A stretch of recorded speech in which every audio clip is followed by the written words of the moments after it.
Hello and welcome to my channel. This video is about how human evolution is not a straight line. When most people talk about evolution, they seem to portray it as if humans evolved directly from chimpanzees and bonobos. However, what really happened consisted of 7 million years of many different types of human animals like Neanderthals and Denisovans and some populations that we haven't identified yet. And it was actually a mixture of all of those different humans coming together, different cultures coming together, different ways of life, and we still have some of those genetics in us today. So we're going to talk about that today.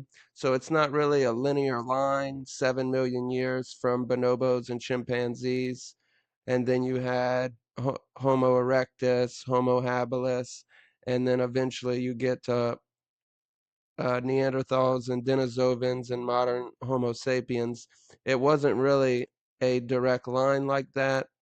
However, I do want to say that I have no problem, um, having ancestry if you go back far enough, because bonobos do seem to be, they have a lot of human characteristics. This one, like swimming, they have a lot of different behaviors that are similar to humans. They look like a good time and they look like fun. So I'm not saying that if we were directly descendants from them, that would be a bad thing. But I think that that's how it's portrayed a lot, but it's actually a lot more complicated than that. So that's what we're going to go over today, and hopefully you enjoy it. So let's get into it. When most people picture human evolution, they imagine something like chimpanzees and bonobos, early humans, Homo erectus, Neanderthals, and Denisovans, and then finally you get to modern humans. But there's a major problem with that picture. Human evolution didn't happen in a straight line. And importantly, humans did not evolve from modern chimpanzees or bonobos. Humans, chimpanzees, and bonobos descended from a shared ancestral population millions of years ago and then followed different evolutionary paths about 7 million years ago. Instead of a ladder, human evolution looked more like a branching tree or even a network. Different human lineages existed at the same time.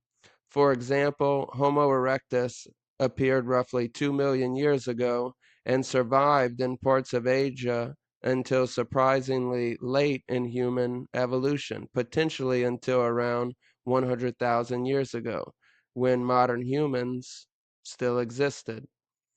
So that means populations of Homo erectus were still living while more anatomically modern human populations were emerging elsewhere. Meanwhile, there were also Neanderthals, Denisovans, and other human populations. And here's where the simple evolutionary tree becomes even more complicated. When modern humans encountered Neanderthals and Denisovans, they didn't simply replace them.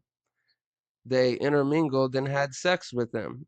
Today, many people outside Africa carry roughly 1 to 2% Neanderthal ancestry, while some populations in Oceania and parts of Asia carry substantial Denisovan ancestry. So Neanderthals and Denisovans aren't completely gone. Parts of their genomes are still living inside humans today. Yet the classic image of human evolution usually doesn't show those branches reconnecting. They just show a linear path and don't show any Neanderthals or Denisovans, even though the genetics exist in us today. Genetics have revealed something even stranger. Scientists have found DNA patterns suggesting that our ancestors may have reproduced with archaic human populations that we haven't clearly identified in the fossil records yet. Researchers sometimes call these inferred populations ghost populations. We can potentially detect traces of ancient humans through their genetic contribution even when we don't yet know exactly who those humans were. So the human evolutionary story may contain branches that we haven't even discovered yet. This also raises an interesting question. Where exactly does one human species end and another begin? The classic biological species concept often defines species as populations that are reproductively isolated from one another. But Neanderthals, Denisovans, and Homo sapiens clearly weren't completely reproductively isolated. They reproduced, produced fertile descendants, and some of those genetic variants persist today. That doesn't necessarily mean Neanderthals and modern humans shouldn't be classified as different species. The definition of species is more complicated for extinct populations. But it does show why drawing perfectly clean lines between ancient human groups can be misleading. So, in conclusion, human evolution wasn't ape, primitive human, modern human. It was closer to a branching network of populations that separated, changed, migrated, encountered one another, and sometimes recombined again.